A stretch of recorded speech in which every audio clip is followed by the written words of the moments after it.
Three guys who combined to play 15 seasons in the National Football League trenches. Well, two guys. And Mackey, who didn't do shit. This is the O-Line Committee. You know what? Ding to you guys in the comment section for jumping the gun on our late fine dings. Yeah. Okay. We said we weren't going to be on until 35. We're actually early. Yeah, we are. Exactly. We're Who 2 fined minutes us? early. Who got fined? The comment section. Us, yeah. Our fans what? are finding us for being late, apparently. We're not late. We're It's a not false late. spell. Those are false spells. We False are being spells to everybody. false We are spells being on all of sensitive you. though, so sensitive us. We Boys, Find we're gonna yourself. we've got so many things to dive into here off of a crazy weekend of playoff games and then firings again here.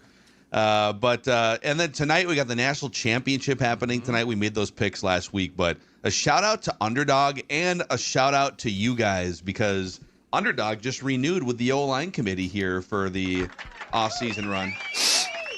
Thanks to you guys using that code O-Line on the Underdog app for $75 in bonus entries when you play your first $5. I'm waiting for the Jarrett Stidham numbers to pop up here on Underdog. The early Jarrett Stidham numbers here. So Underdog, you go on and you select higher or lower on player stats like rushing yards, receptions, touchdowns, etc. So tonight for the Natty, you got Miami and Cincinnati. If you think Fernando Mendoza is going to go higher than 223.5 pass yards or lower, you can select that and so on and so forth. Get your picks right. You can win up to 5,000 times your cash. O-Line is the code on the Underdog app for $75 in bonus entries when you play your first $5. Underdog, make picks and win money. 18 plus, 19 plus in Alabama and Nebraska, 19 plus in Colorado for some games, 21 plus in Arizona, Massachusetts, and Virginia, and present in a state where Underdog Fantasy operates. Terms apply. See assets.underdogfantasy.com/web/play and get terms _DFS_.html for details. Offer not valid in Maryland, Michigan, New Jersey, New York, Ohio, and Pennsylvania. Concerned with your play? Call 1-800-GAMBLER or visit www.ncpgambling.org in New York or call the 24/7 Hope line at 1-877-8-HOPE-NY or text HOPE-NY to 467-369. All right. Dudes. Okay. Okay, finally. Let's do go. it. Come on. Do it. So hard to talk that fast. Do it. Okay. Do it. Who's the mic every single Monday here on the O-Line committee? The first mic is a joint mic. It's the Buffalo Bills who fired Sean McDermott after they got bounced again in the playoffs. Your thoughts? Yeah. I think it's total trash. I think it is an absolute disaster that you fire Sean McDermott. Listen, I might be a little biased. I might have a little bit of personal connection to this piece here, but that was a poverty franchise, completely in the doldrums. Nobody cared. No one wanted to go there in free agency. You begged anyone to come live in Orchard Park. He takes that thing over. He drafts Josh Allen, turns the thing around. And I'm sorry Patrick Mahomes exists. If Patrick Mahomes didn't exist, you would have won Super Bowls by now. Oh, yeah, you're right. I mean, it was tough getting by him in these playoffs. Patrick it was Mahomes, really hard. He threw for like 500 yards. Okay, so we're just going So to base many it off yards of this. this We're just week. going to base it off Yeah. of this one. We're going Did to you base it off see this that 1 game? year. No, Mahomes I think did it's Mahomey horse. things. No. you did. No. I think it's trash. right, you I don't didn't. think you fire that guy. Why do you fire him now? 'Cause You're he telling me lost that to if Bo Nix. Josh Allen doesn't turn the ball over 5 times, you're telling me if he hits Dawson Knox, it's the same argument we made with Harbaugh when he was with the Ravens. The kicker makes the field goal, Harbaugh has the job. That's right? not So true. We're saying that if that's so, the what do you owner mean? said it because they asked him. They said, "How long It's would really he?" real easy to say now. Hey, sitting that's on what the the owner. couch. I'm telling you, that's what Steve Bisciotti said. He literally said for 1 week. They would have been like, "How long would he have kept his job?" He said for 1 week. I'm telling you right now, Jay. You act like this league is around for 20 years to see you want to win this championship. My grandkids can't wait to see you win it. I want to see you win it. That's why I'm paying you this money. I'm telling you right now, Josh Allen, you got your coach cut. There's no lying about that. 5 turnovers on offense. And you guys, we just talked about it for 2 weeks. This is the best year you have. You literally just have to walk in and not fuck it up. And you did. Listen, who does that fall on, Jay? Stop it. It falls on You're Josh. No, it doesn't. Josh. It falls on the head man who's like, everyone's looking around going, hey, we saw this sputtering out weeks ago. What did you do to fix it? Nothing? Because now he's really just throwing the ball backwards. Like, we don't even know what the fuck he's doing anymore. What was he supposed to do with no cap room? And by the way, the defense, stop it. It's not like they were all fucking world. Tre'Davious White throwing his helmet after he fucking tackled a guy. Are we for real with this shit? We're going to let this just go? I mean, the game was over at that point anyway. So throw your helmet and act like a moron. That's cool, too. I remember when my coaches were like, it's not cool, but how is that Sean McDermott's fault? That's what I'm like. Why is all of this laying at Sean McDermott's feet? Why is Brandon B not involved in any of these conversations? Why are they not talking about Josh Allen having the issue here? Like, So you fire the guy that turned the whole thing around, and you just move on without a plan? I think. Okay, I personally They think this can't is a fire panic Josh. move. They just This paid is him. a They panic can't move by do the that. Pagulas. It's a panic move. Well, let me ask this from a different perspective. I saw this come across from ESPN this morning. So, 4 teams in the Super Bowl era, so since the mid 1960s, have won a playoff game in 6 consecutive seasons. This year's Buffalo Bills won one. It was their 5th consecutive year. Or I'm sorry, 6th consecutive year with a playoff win. All right, they never went to a Super Bowl. The 2018 through 24 Chiefs won a playoff game in 6 consecutive years. 3 Super Bowl wins in that stretch. The Patriots from 2011 through 18 won at least one playoff game in 6 consecutive seasons. What a lot of Super Bowls. And 3 Super Bowls in that stretch. And then the Cowboys from 91 through 96 won a playoff game in 6 consecutive seasons. They also won 3. So 4 teams, 3 were dynasties. Mm-hmm. 1 was the Bills, who never got there. So my first question fire is, the coach. do you well I won't even Don't go get that far sensitive. yet. Don't get sensitive on us. I think it's a horse shit. Oh, I that's think it's ultra. an absolute That is horse shit ultra. fire. There's a palm down there too, Yeah, isn't it there? is. Show You your see that? palm. He went like Show this your and then down palm. real quick. He went, Had it I'm down. good. I kept I'm him good. down. I've been trained. They're down. They're down. Do you find it problematic that with an MVP quarterback, by the way, do you find it problematic that the Bills haven't gone to a Super Bowl in the last 6 years? Yeah. I mean, obviously it's problematic, but it's also goes. It goes Who does back it fall to, on, Jay? Is it problematic Buck enough stops then with for the someone boss. to be held accountable to lose their job? And the Bills decided, yes, we need to get a new leader What are in they here. going to do? Fire Joe Brady and then what? Hire a new OC and then all of a sudden we're talking about the same defense next year where it's like, oh boy, this is going to be interesting. So who is better than Sean McDermott? There's a Answer lot that. of no. Number one, Answer we me. don't know because they Who haven't is had the better- job yet. Who is better right now to be hired if you're under Pagulas and I'm letting Sean McDermott walk out the door saying, I don't want you here anymore. You better have someone to be able to walk in and go, you're going to win us a Super Bowl. Okay. Or else wanna- don't let hey, Sean McDermott maybe walk they out. do. do you want to know That's who what I'm the, asking. who Who the is it? odds? I'll give you the odds-on favorite right now as of this live podcast to be the next Bills head coach. B-Flow. Do you want to guess? It's not I said B-Flow. Brian Flores in the Hold on. text If it's thread. not B-Flow, then it's got to be. Don't say Mike McCarthy. No, it's not Mike McCarthy. Can't be Tomlin. They don't have any picks. No one's going going to trade It's for not that. Tomlin. Don't say Mike McDaniels. Oh my God, don't. No, although that'd be hilarious. Don't, I'd don't, love to see him rolling with his Don't do that, freeze don't up do in that, don't Buffalo. Yeah. All right, who? Who receives the most credit for the development Brian of Josh Dable. Allen? It's Brian Dable. Dable! Odds-on favorite right now. Hey, Jay, you might have just stuck your foot in your mouth because I'm looking at Dable. And you're a going, Dable I guy, like too. that. I like that party. I love Brian Dable. I Love love Brian Dable. Me too. I love Sean McDermott. I love both the guys. I'm not convinced that that's some dramatic upgrade from Sean McDermott. Whoa. Does it need to be a dramatic Whoa. upgrade, So- or does it So need with to be a, Brian Dable- a if the marginal issue- upgrade? So if the issue was that we couldn't beat Patrick Mahomes and we couldn't go win a Super Bowl, Brian Dable was part of those teams. Brian Dable played a part in losing to Patrick Mahomes in the Super Bowl. He then went on to have the New York Giants where it didn't go so great. So you're going to tell me that where it didn't go so Whoa. great with the New York Giants, that he gets fired from that job and then comes back and replaces one of the best coaches in Buffalo Bills history? And you're going to say that everyone's going to be excited about that and that's going to go and change the trajectory of where this team is headed? When In you fairness, just talk about the defense? Dable hasn't been a part of most of the Bills' playoff failures because And he was the Dable's Giants hands coach were for like cuffed 5 in New York. Don't even start with that. Come on.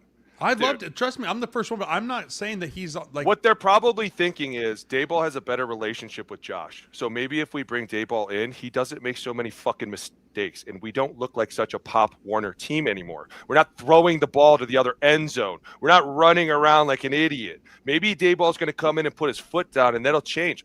Who knows, dude? But, dude, listen, you are being super biased right now. I'm because not. You act like the Pagulas are looking around going, we're going to live forever.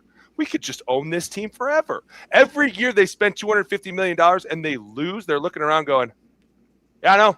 Got the best goddamn team. Don't know what the problem is. Not sure. They're looking a little undisciplined over there. Who does that fall on? And I get it. Yeah, Josh, you are the one crying on. I got it. I get it. It's the boss man that's going to have to deal with that shit. That's his job. Dude, you guys are becoming unfucking professional. Whose fault is that?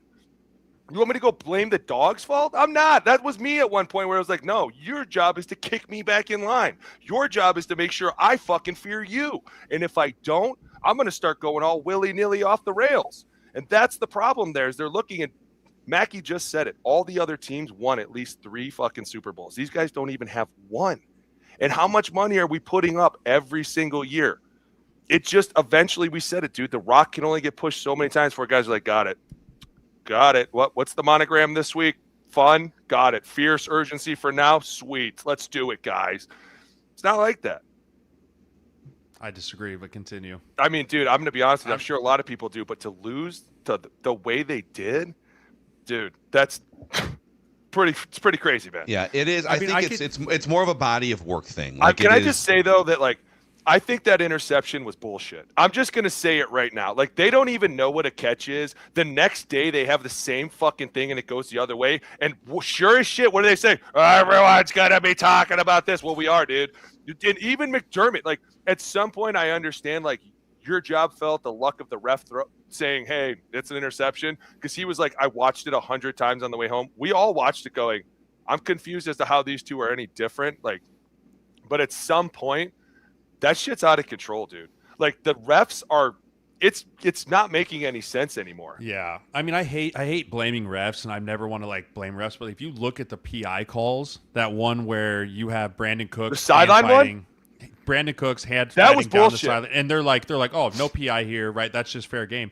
Exact same thing with Cortland Sutton. The difference is that's Cortland Sutton and that's Brandon Cooks, right? And that happens, right? If Justin Jefferson's there, he's getting that call 100 times out of 100. If it's Keon Coleman, they're like, stupid rookie, right? Like, they just don't care. And that's the thing. Cooks is not like a household name, and so he doesn't get that call. But that's the stuff where it's so frustrating when in the playoffs and you see it, and the commentator said it over and over again, but it's so true. Every play matters. Right, every play freaking matters in these playoff games, and then it comes down to where a great game, a back and forth game, comes to 1 or 2 calls down the stretch. Like, that's where you see the emotions boil over. I mean, maybe I am, and I'll be the first to admit, maybe I am a little biased because I do love Sean and I love what he built up there. Great dude. I find it hard to believe that you're going to find someone better than Sean McDermott right now. I really do. Where I would, it's not that I disagree. I think like McDermott is one of the 10 best coaches and culture builders in the league. If there are some teams right now, there's a couple reports that there are teams that have like face-to-face interviews lined up today that are literally like, how can we carve out it's a some lot space of coaches here for this? in the carousel right now that are fucking good. But it's not about finding someone who's like definitively better than Sean McDermott. It's about finding someone that can take whatever's left of this, and they've got some things to figure out roster-wise for sure. Are there tweaks you can make in the margins? I mean, if you look at, not every playoff loss is attributable to like McDermott screwed it up because he's a bad tactical coach. But when you take a 3-point lead with 13 seconds left in Kansas City, why are you losing that game? Right. When Patrick Mahomes isn't in the bracket, why is your team turning the ball over like a half dozen times, for God's sakes? Why is Josh Allen feeling the need to get sloppy with the football? Like, these are things that I just feel like there's little things in the margins, and that's what they're looking for more than like an overhaul of culture. Absolutely. And I think when you become that elite team, you're looking for the tiny details to go, hey, what are we missing? Right. And all of a sudden it becomes like a comb through, like, dude, we're really looking. But at the same time, this is the league that we all stepped in, right? Like, we're always fine tuning those things. Mackey, you kind of hit it on the head, dude. The last 3 teams that had this scenario walked away with a lot of trophies, right? And eventually the Pagulas are going to go, hey, we appreciate the shit out of you. You changed this organization. You made this a culture builder. That is great. But we have to move on because we need to win right now. We're paying Josh a ton of money. And maybe that's why it looks so bad, is because you're paying your quarterback so much money and he had so many turnovers that it's like, is this CJ Stroud? Are we watching the Texans? What's going on here, right? And then we'll get to them because he just went crazy the next night. But Jay, you can't tell me you didn't see the same thing. And it's like, no, but we talked about that's the only thing that stops Josh Allen, right? Josh Allen's the only thing that stops Josh Allen. The defense doesn't stop Josh Allen, but I mean, you talk about the turnovers and the picks and all of that, like, that's him pressing. And maybe the next coach can get him to stop doing that. I'm not convinced. Dable couldn't get him to stop doing that. Joe Brady couldn't stop him to stop doing that. And maybe it's just the product of the people that are around him and the wide receivers that they brought in not panning out, not having a true number one since Stephon Diggs left. Like, all those things play a contributing factor to that. Easy. It's just one of those things. The grass may not be greener on the other side for the Buffalo Bills. Hey, and to be fair too, they did have a lot of injuries. Like at one point, Brandon Cooks was their number one again in the game, and it was like, oh shit, this guy's going off. Gabe Davis and Palmer both tore the ACL last week, and so you're trying to throw a corner out to Michael Hardman, who's like doesn't even know everyone's names on the team, and they're like, oh well, he's got to take that, he's got to bend that more. It's he's got to cut it more over here. It's like that's probably the first corner route he's ever ran with Josh Allen, so everyone calm down. He's probably looking at him like, what route do you want me to run? Run a corner. Josh Allen and Sean McDermott combined now together 7 overtime games, 0-7. Oh my God, that's another thing, dude. Hey, just like these marginal weird marginal things. Tiny little things add up, dude. And think about it. If you're the Pagulas, you're 0-7, and you're like, literally, what did you hear all postseason? This is your year. If you're gonna do it, it's right now. And you go and you lose in overtime, and they're like, no way, this is happening again. This cannot happen again. All right, boys. New mic. Let's remind you. The best part about this, Boone in Arizona, Jeremiah is literally in like a work share office right now. Yeah, there's there's accountants, there's people I'm in a workspace. Is that why you're calm Orlando, right now? Florida. I mean, it's part of it. We're in the backyard right now, enjoying the sun and the pool. Mm-hmm. So the boys are coming over to watch film in a little bit, and then we're going to get chicken wings tonight. Oh my God! Where are we going? National championship. We got to watch our boy Pat Coogan kick the shit out of the U. Oh my God, it's going to be great. Football. Well, let's keep it in this game here, and let's talk about the Bo Nix deal. All new mic here, and that's Bo Nix, which is maybe the craziest and most awful thing I've ever seen. Ever. Right? To have that type of game, that type of comeback, that type of environment, and the excitement and everything to, like, my dad called me and thought it was a joke. Like, my brother called my dad, and they were like, I don't know if this is real. Like, I'm hearing this, I'm seeing this, and all of a sudden when it came out, like, officially on Denver Twitter, there was like, no, he broke his ankle, he's done for the year. Everyone was like, what the what just happened, right? And they're like, Jared Stidham. It's like, oh, this is so sad. This is so sad. I feel so bad for Bo Nix. I feel awful for that dude. I mean, just awful. So it's terrible. Nick Foles, by the way, chimed in with a little encouragement, saying, "Hey, the Patriots, Nick. The Patriots struggle with backup quarterbacks in big games. So trust me." But I mean, Jared Stidham hasn't played a snap, hasn't thrown a pass, I should say, in I think 2 or 3 years in the NFL. But that defense, they're playing at home. Mackey, is there any way they can grind these last 2 games, or are they cooked? I will find you right now. Did you not see what the Patriots did? Yes. Listen, I am all for this Broncos, because once they got through Josh, it was like, shit, you're on your own, man. You guys got a real chance, because what is it? It's the defense. Like, just watching Nick Bonito hit Josh Allen, I was like, yep, they're pretty good. They're pretty fucking good, right? You lose your quarterback. Number one, how deflated does the team feel? Right? Yeah. Like, good luck trying to fucking fake your way through this shit, right? Like, steady. Practice this week's going to be like, come on, guys. Yeah, it's going to be like, hey, RJ, are you ready to run the shit out of the ball? Like, dude, Mims, we're doing reverses again? Like, dude, they're going to have to get creative, and this is going to fall on Sean to do it. I mean, dude, listen, if they go to the Super Bowl with Stid, that would be absolutely banana balls insane, right? But I agree with you 100%, dude. When I heard the news, I was like, this is a joke, right? Like, there's no way this guy literally just beat this fucking team. And I still don't understand. Was it on the kneel down that he broke his ankle? No, it was the run out to the left. QB sweep. They ran that weird QB sweep to the left. Yeah. He just went to plant and just broke his ankle.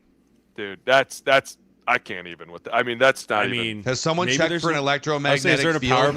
Is there a power plant near Mile High? The Mile High. What happens is the oxygen meets with the blood, and it doesn't fully come around the ankles. Yeah, I don't know, dude. I mean, I think it does point out the point of, like, just how much adrenaline everyone is on in that moment. Like, this dude snapped his ankle and then threw an absolute dart down the field and just did it, and then took the knee, and then was like on the sideline. He's like, "Coach, like, you good?" He's like, "It really hurts." And they're like, "You'll be fine." And then after the game, he's like doing his interviews, and then he's like, "Oh yeah, it's broken. So you're gonna need surgery, and you're done for the year." It's like, you finished the game. Wow, Sean. That's crazy. Peyton, dude, he looked so sad at the podium. He was literally like, "Yep, you're hearing me correctly. He broke it. We're not all believing me right now, but you're gonna fucking believe me in a minute." And Dude, you said it. We've never seen such bad luck with the team. Like, here's a guy who's come a long way, fought his ass off the entire fucking year. How many games have they fought through to win? You get the first place, right? You're going to the AFC Championship against the Patriots, and all of a sudden you're going in with your backup quarterback. Like, that's insane, man. And it's sad because they could have had a real chance. But, I mean, obviously, being in that position, you're like, it's not easy for the backup to come in and be like, come on, guys, let's do this. You're like, dude, shut the fuck up. Right? I like Bo. Bo was my guy. I mean, you'll do the "we're here for you" or rally, but yeah, then, we're cool with you, bro. I mean, you're gonna watch him operate practice. Just not gonna be the same. Like, it's just, and it's. By the way, Sean Payton tried to set the tone by saying, he tried hard. Stid's ready, you'll see, and kind Stid's of like, ready. We're gonna do this, right? He looked like Max Brosmer. He was ready. People in the building love him. That's an instigator. That is that has nothing to do with this. Tell me that's not the same thing. It's not the same thing. At least Stidham has been in the NFL for like 4 years. Dude, Kevin O'Connell and them, they're like, dude, there's some hype in the building that he might be the best quarterback. Like, he's ready. And then he went out there and just lays an absolute egg. I have said, I need my first agenda if I'm the Wilfs is finding out who hyped up Max Brosmer to the national media. Getting fired. You're either instigating something behind the scenes, or do it. Or you are somewhere. We'll find you. Let's remike this here, boys. All right, I'm gonna remike it. I'm doing it. I'm standing in the AFC East, or the AFC, and I'm going right over to the Texans, and I'm gonna say, what the fuck was that times 2? Now, I'm not even kidding you. At one point, I was like, he's trying to lose this game. I don't understand what he's doing. Throwing the ball as you're getting hit and all this shit. It's like, dude, listen, dude. The game was so close to start, and then all of a sudden the Patriots just blew away with it. And I don't know if the Patriots just blew away with it or if the Texans just shit down their legs so bad. That defense is so mad. They kept him in that game for so long. Dude, the boys today were like, Coach, you've been telling us about Danielle Hunter for 2-3 weeks. I go, listen, you shut your mouths right now. I warned you that man can touch you from a block away. And he showed it several times in that game. Like, there were several. How about the time that he was like 10 feet away and he just pulled the ball right out? I was like, oh my God, are we for real with this shit? To not go out there and produce anything on offense for the Texans, like, I almost kind of start to wonder, like, is D'Amico in trouble? Is D'Amico going to be in a little bit of trouble? Well, I mean, CJ Stroud. I know he's young. I get it. But dude, CJ Stroud he's definitely regressed in the last 2 years. But that's the problem. This is the second year we've regressed. And so now we're starting to wonder, like, what is going on? Year 1 was great. Year 2 was Aikman said it best. He's been chasing his rookie success ever since that first year. And that's hard, man. It's hard. And I tell the rookies a lot, when you come out of your first year, it's not the first year that's the hardest. It's the second. Right, and then the third, and then the fourth, because you keep resetting the bar. And so all of a sudden, they're like, oh, did you see how much better he got this year? But if all of a sudden you start to drop, and then you drop again, people are like, what are we doing? What's going on? Right, and not only that, but when you had such an amazing rookie year that everyone's like, dude, this Texans team gets a good defense, they're going to be in trouble. Now, don't get me wrong. They've got injuries too, and I get that, and they can't run the ball for shit. But at some point, it was like, dude, you can't keep giving the Patriots the ball and expect to walk out of this game a winner in any way. Like, I mean, it just kept getting They would have been better off just 3 runs and punt. Dude. Like, just 3 runs and punt and let your defense flip the field and kick field goals, and you probably win that game. Probably. It's crazy to say I'll that, give, but that's not untrue. I'll give you another scenario, all right? And I can't believe this is where we're at after year 3 of the CJ Stroud discussion based on where we were at after year 1. Or we did our quarterback rankings on this podcast after his first year, and all of us had him like inside the top 10 of current NFL quarterbacks. I picked him to be like an MVP within the next 2 years after his rookie. Yeah, I think I did too. And the question now I have, because we saw this guy play 3 games and keep their season afloat, would the Houston Texans be in the AFC Championship game if Davis Mills had come in, let's say, in the second quarter of that game?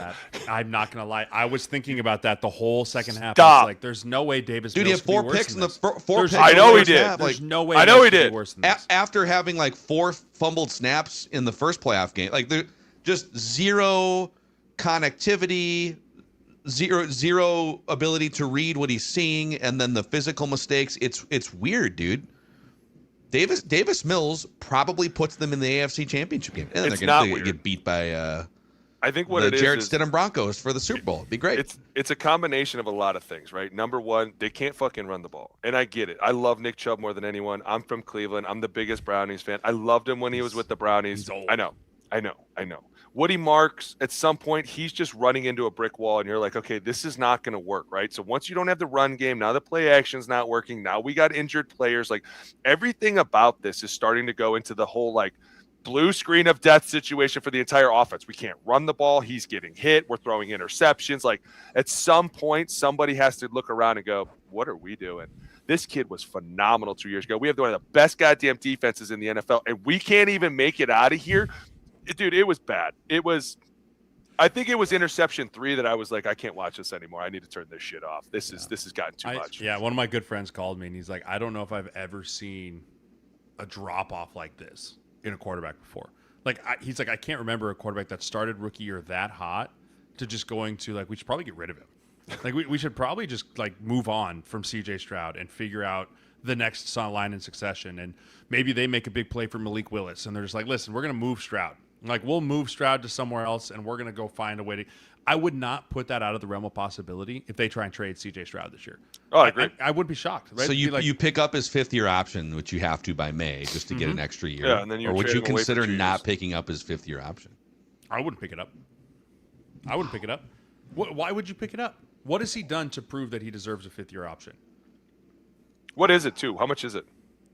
Oh, man. Probably big. Are we talking 40? 25 or 30? 25 or 30. I mean, here's my thing. I'd make him earn it. And then if he earns it, then you can get an extension done during the year. But the risk you run with that is he's going to hit free agency anyways. But based off the last 2 years, I don't know if I'm picking up that dude's 5th year. I really don't. I mean. Oh, is Houston picking it up? No, they're not. They're pissed. Because if you pick it up, it's fully guaranteed. Yeah. Like, the second you pick up that 5th year, he's getting that money, and you're locked into that. So I definitely wouldn't pick it up. No the fact that is a real conversation here. I can't believe we're having this based on where we were 2 conversation. years ago is pretty wild. On the flip side, Drake May and the Patriots. This is a pro Mike Vrabel podcast here over the years. Talk to him. And it's just really good to see Patriots fans have something to celebrate. It's been such a long time, since what are you talking about? Fuck the Patriots fans. They're back again going, look at us. Look at us. We lost nothing 1 year. The rest of you idiots have been going for 50. Fine. 100%. Just fall in the bait. Just a rage bait, complete taking. Rage bait is right. Hook, God, line, sinker. I can't stand it. They're back again going, look at us. And I'm over here from Cleveland like, we haven't ever done it. I don't know how the fuck they figured it out so fast, right? But you're right, man. Vrabel, he's a scary sumbitch. He is a scary, scary dude. And honestly, Drake May's tough, dude. Like, I know he was getting hit the whole game with Will Anderson Jr. chasing him.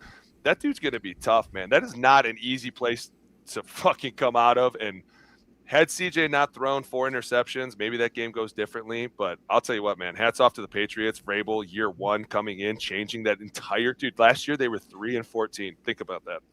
They won 3 games. They're going to the AFC Championship right now. That's insane. Like, you want to talk about a coach worth his They money? won 6 games in 2 years. That's insane, bro. They went 3-14. They doubled that this year. 3. Right, 3-14, 3-14, 3. That is as insane of a turnaround as I've ever seen in the NFL, and it goes to show you 80% of the battle in the NFL is quarterback and head coach.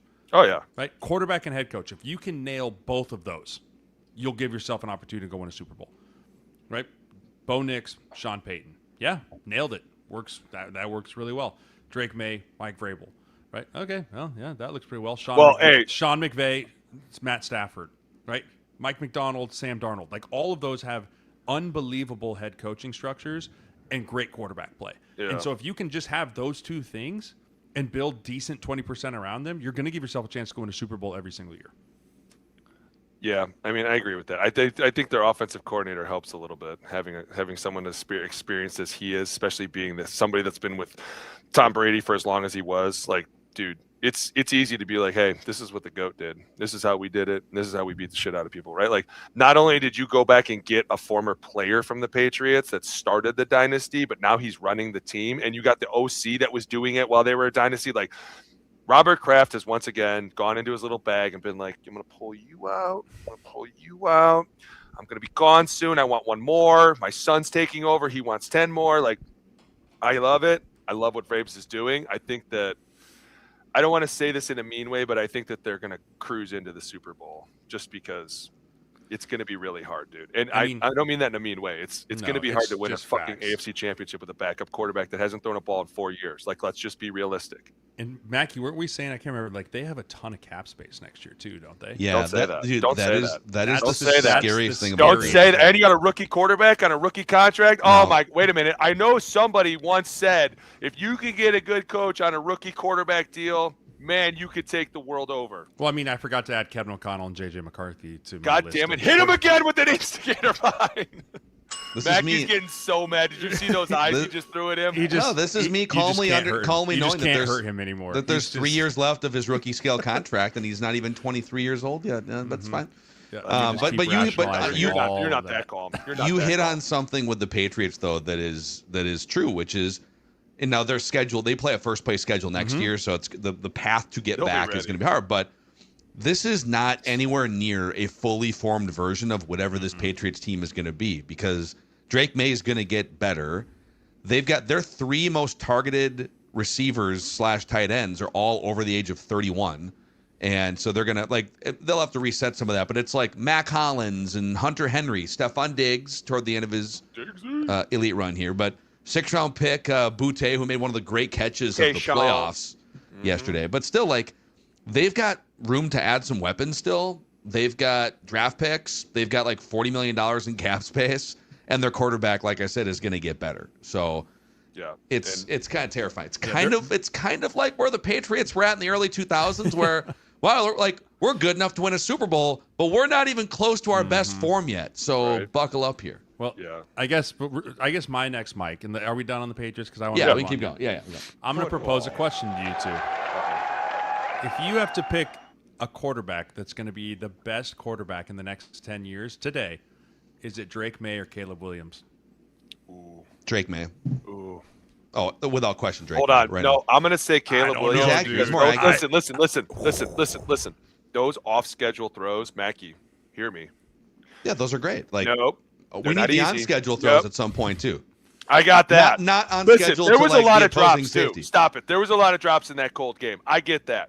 But at some point, you have to look at his athleticism when he throws a ball and go, boy, that's fucking hard to stop. That's going to be really hard to stop, especially when he's bigger than all the linebackers. Dude, I completely see what you see.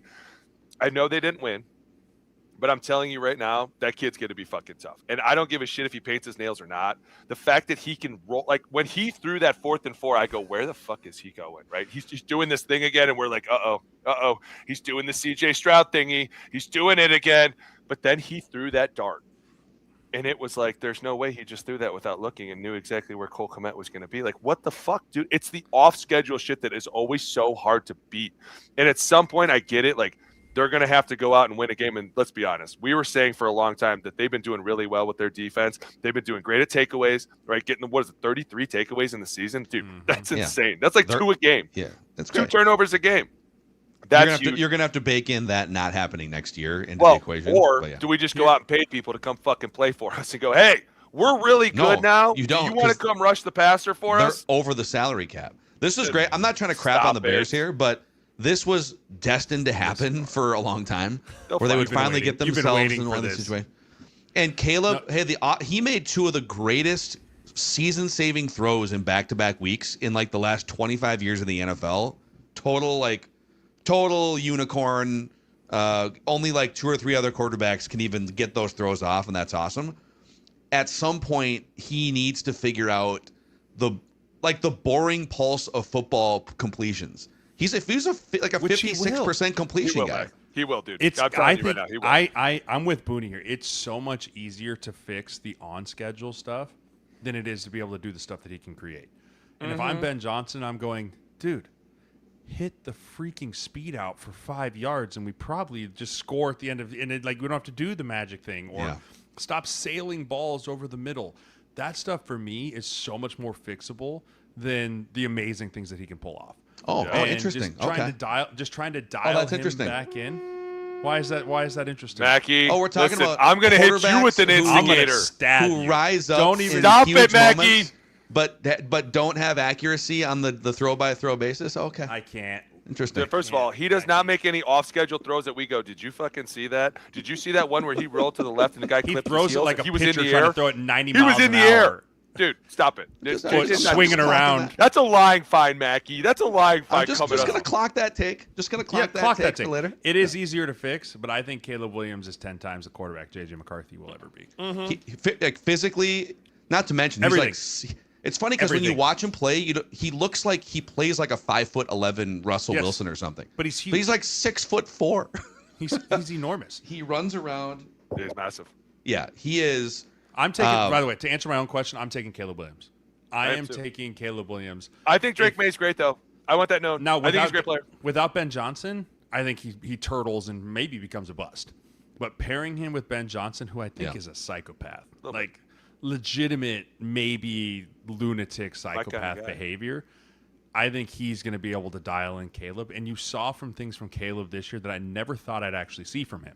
The leadership stuff, right? Getting on DJ Moore for quitting on routes now in back-to-back weeks, which super questionable stuff from him, right? But being able to bark at guys and not have guys barking back at him, right? He's commanding a different respect from this team than I never thought that'd be possible for him. Like I thought the image of him bawling in mommy's arms was never going to leave my brain. He's flipped the script for me a little bit this year, and how he's been able to go out and do those things. I just think that the natural talent that dude has is, again, I hate the word, but he is generational talent crap.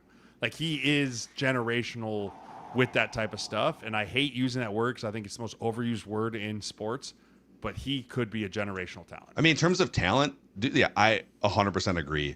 I think where the Drake May thing kind of, where I disagree with you guys is, okay, Drake May at age 23 is the NFL leader in completion percentage already. And some of it maybe he's not being asked to, well, it's not that Caleb's being asked to play on schedule. And sometimes he gets off schedule and then, but it's really cool. Then it's really cool when he gets off schedule. Kind of fun. And it kind of makes his completion percentage wonky. But yeah, I'll give you this in the Ben Johnson pairing.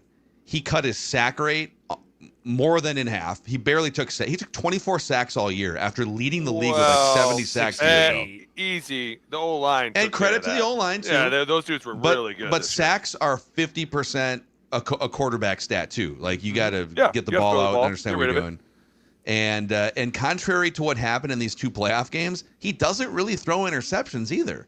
In the regular season, he only has 13 in the 2 years combined in the regular season. So if he can keep not taking sacks and if he can keep avoiding interceptions and ratchet up the consistency, then yeah, like he's a top 10 quarterback for the next 12 years. We all agree with that. And I think too, a lot of the pieces around him, like, dude, he's got so many weapons, right? Like you talk about the receiving core, the tight ends, Colston Loveland, Cole Kmet. You talk about the running backs, Swifty and Monungai, like they're built on offense to go. The question's going to become how long can that offensive line hang?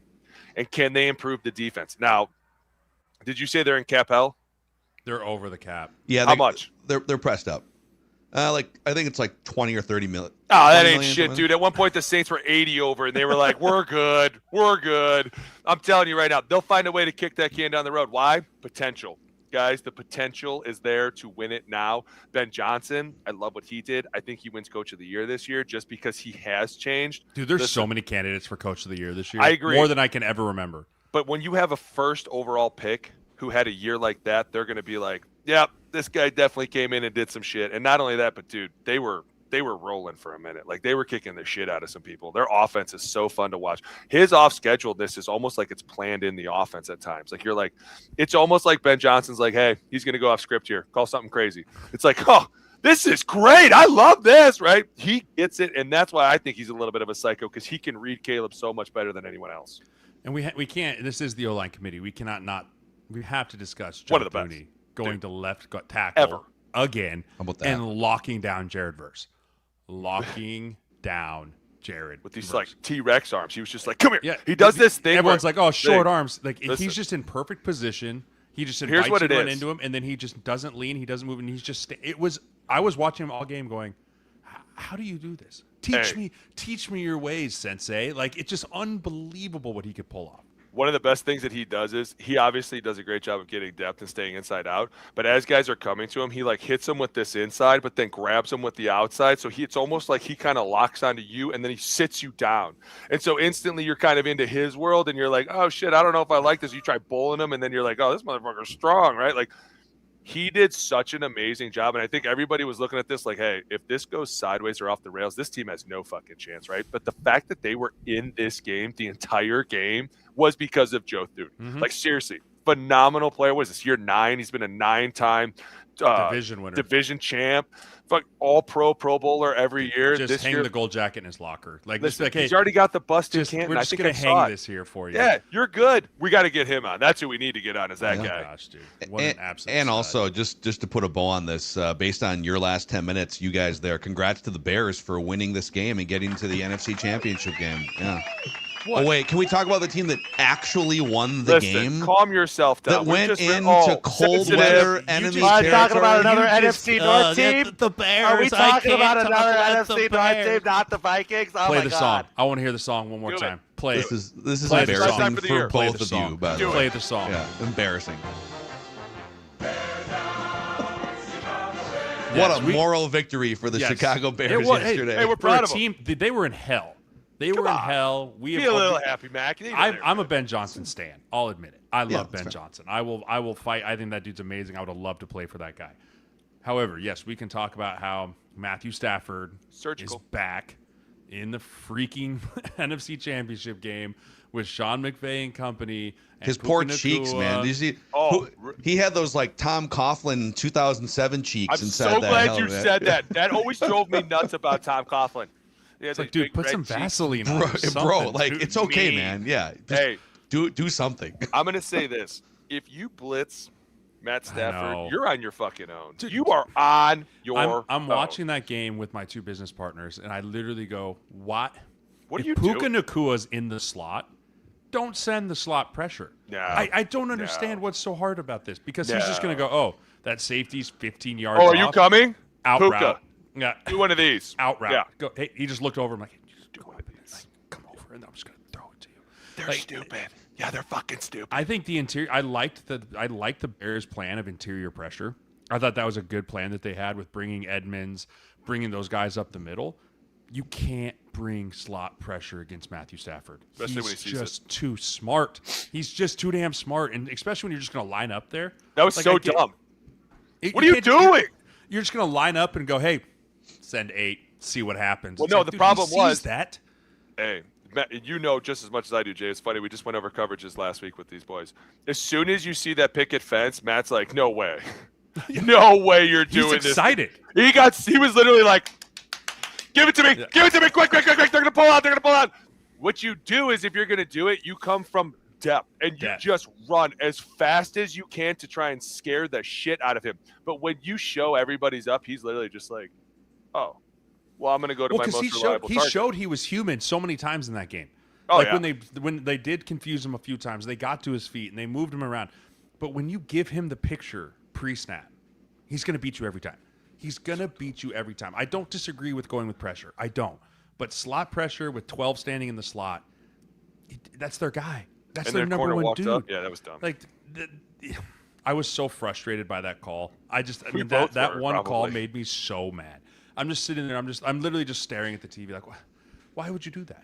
Why at all the plays you come down to, and that's where you decide, like, hey, now's the time. This is Like, it. No. This is it, man. No. So mad. Yeah, Well, I it's want- okay. Can I lump in just so we can have a forward-looking conversation here too? I'm gonna re-mic and bring in the Do it. Seahawks and the 49ers game here because we're gonna get Rams and Seahawks next weekend, and we're getting the starting quarterbacks unlike the AFC Championship game, and this will be the third time these teams have played this season. The Seahawks just boat raced. The 49ers have been so They had ravaged by no injuries and You mean the Christian McCaffreys? They tried Yeah, hard. that- So They tough, tried man. fucking hard. Those proud of EMFers them. just couldn't do it, man. I'm so proud of them. The EMFers just couldn't do it. Hey, They ran that one play where with Juszczyk, like they pitched it to Juszczyk, who was And you going to tried then to pitch it option to it? McCaffrey, and then they ran out of space. And He got just- drilled. Dude, the minute that Shaheed took that first kickoff back, we were all like, it's over. It's not going to go well for mean, anyone today. I honestly, if the Seahawks can play like that, no one's walking into that building and beating them. No. Yeah. That was the most complete they've Kenneth ever Walker. played. I mean, And Zach you know what Charbonnet the other ACL, thing, too, though, is- that sucks. Who? Charbonnet tore his Zach ACL. Charbonnet Did he? he's out. No. Yeah, That's that is a bummer. big deal. I love That's sneaky. Charbonnet. I That's love a big him. But bummer. I want That to tell you 1-2 punch. one of my biggest pet peeves is how I'll say we as like the football royal we simplify the quarterback discussion of can you win a Super Bowl with blank, and it's yes or it's no, and then we fight and argue and whatever, and just graze over the context. Well, Sam Darnold is a great example of, all right, can you win a Super Bowl with Sam Darnold? And I would venture to say that if Sam is like the lead singer of your football band, you're probably not going to win a Super Bowl. But if you have a badass defense and you run the ball 30 plus times Your drummer's and you just run on play point. action, Your bass specialist is just going nuts. Keyboarder couldn't be better. yeah, you Backup can win a vocals Super on Bowl. point. Technically, if everybody but the quarterback's good, you're good. You're fucking good. That's exactly what Mackey just said. It Listen, is. Yeah. But I he's, agree I with mean, this. he's good enough to make enough plays. Exactly. But they have intentionally insulated and minimized. He's averaging these last 3 games as the pressure and the stakes rise. They are saying, let's now. When you have a 41-point lead, it's easier to run the ball in the second half. But he's averaging 23 throws a game the last 3 games.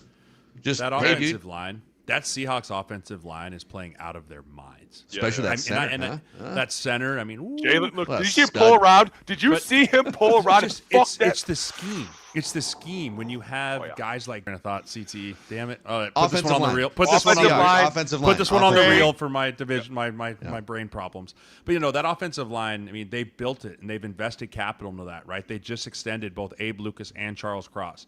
First round pick at left guard. Right, an undrafted guy that they loved, they brought in at center. I mean, Bradford's on his 3rd year, going into his contract year. They aren't losing anyone on that offensive line next year. And then they have this piece that they've been able to insulate and build and grow on the defensive side. But the lines of scrimmage that John Schneider has put together up there in Seattle are going to be the reason why they go to the Super Bowl and possibly, I think, probably win the Super Bowl.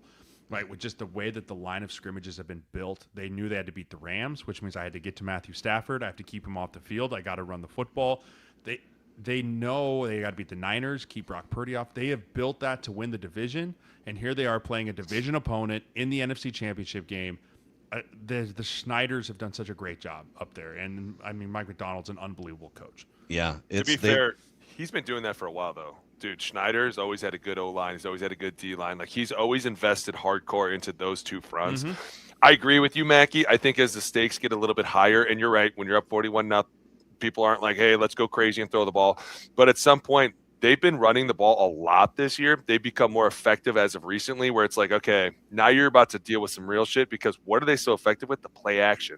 That's where they create so much separation. That's when JSN gets open. And I know they didn't find him until late in the game, but that's when Cooper Kupp, dude, Cooper Kupp was like their number 1 receiver for 3 quarters. And it was like, where the fuck, what is going on right now? Right. But at some point you're like, hey, just find the open receiver. Jake Bobo caught a catch and it was like, Bobo's still on this team. Holy shit. Like, that's why they're so effective. Defense is running through the fucking other side of the offense. The special teams is on point. You score the first play of the game. The other sideline's mostly going, well, this sucks. Here we go. Let's do this. Right. And at some point, when they can run the ball up in Seattle, that place goes fucking nuts. That's Because the thing. That place who do they is think bananas. of? Marshawn Lynch. In the minute that they fucking see this running back running down the field, you see everybody just going fucking crazy, and you're like, well, it was a great run, boys. We had a good time. It's hard to fucking beat this place because there's a lot of loud people. I mean, even It's that insane timeout, there. That It's one fucking timeout insane. that McDonald took, and Shanahan lost his mind on that 4th and 2. Like, you could tell no one on the field heard that whistle. No. There wasn't a soul on that field. Like the ref and you don't hear shit the out ref's there. cheeks are like as he's blowing that thing, and everyone's just going on with the play. I mean, that place, they play like that in that environment.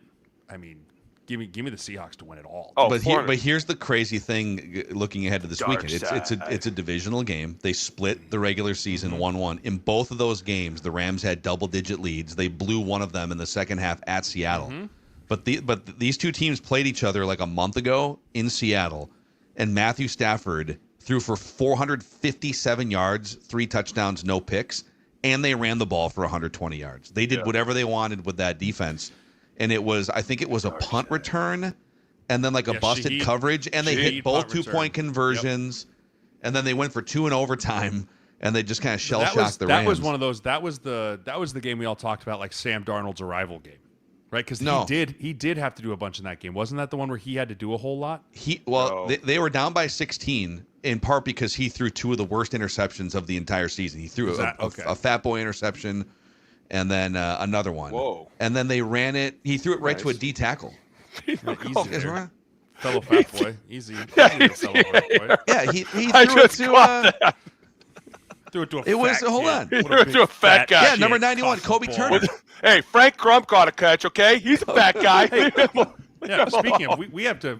I mean, before we end the show, we have to talk about what a moron Cam Jordan is too. By the way. Oh, about fuck that guy. Are you serious? I'm not athletic as I'm going backwards, dude. Dude, I love all the videos of Tristan Wirfs that's been circulating around where he's like jumping out of the pool, or he's like jumping on like a 40-inch box with a weighted vest on. He's like, nah, not an athlete. And then Tristan Wirfs hits him with the rent-free with Cam Jordan. And he's just sitting in his brain. I mean, that was the worst take I've heard from someone in such a long time. Such a long time. Yeah, what was he on this weekend? He was doing a podcast, and he was just saying that like offensive linemen aren't athletic. Like they're just not athletic. Like comparatively, he's like, well, they're athletic to like other fat guys.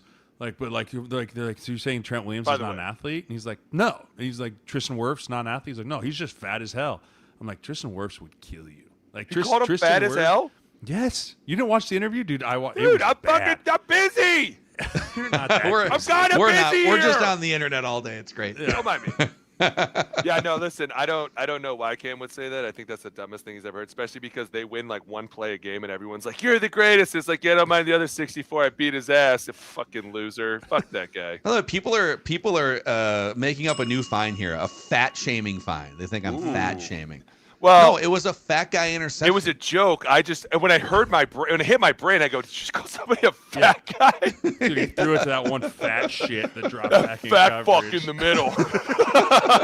That's what coaches call him. And also, I think that this NFC game is going to be so fucking electric, right? Like you have a defense that's on fire, right? You got Matthew Stafford who's just figuring it out. Tyler Higbee's doing shit. Everyone's doing shit. Like Devontae Adams, fucking everything, right? This is going to be the fucking Super Bowl. This is right here. Dude, these two teams, especially because they come from the West, like I played in the West. I know how much everybody hates each other. Like it is such a hated rivalry between everybody because it is they used to call it the Wild Wild West.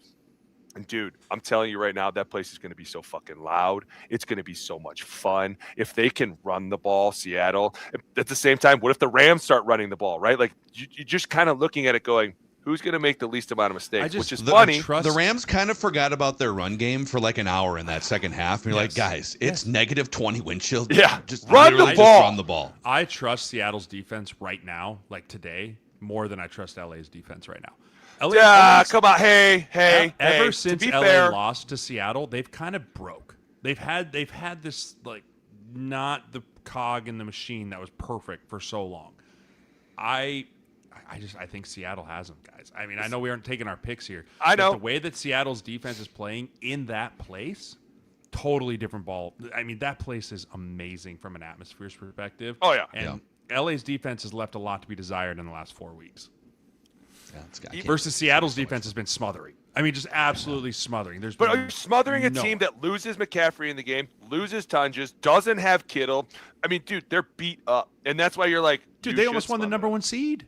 They were almost the number 1 seed in the NFC. Almost. So that's not a horseshoes, hand grenades. Come on, stop it. I can't with you. Stop it. I can't with you today. You're pissing me off today. Hey, one more mic, last couple minutes here, and then almost 1,000 people hanging out with us here live. Seriously? If you haven't already, click What that time is it? subscribe button. Don't you guys have jobs? Don't you go to work? Go to work. Click that subscribe My button. son better not be on this either. I'm texting him to find out, is he on this shit? Johnny? Better not be on this, bro. Johnny, if you're on here, he is. Jonathan. He is on here. Go to school, Johnny. Go to school. And swing the bat. Swing for the fences, Johnny.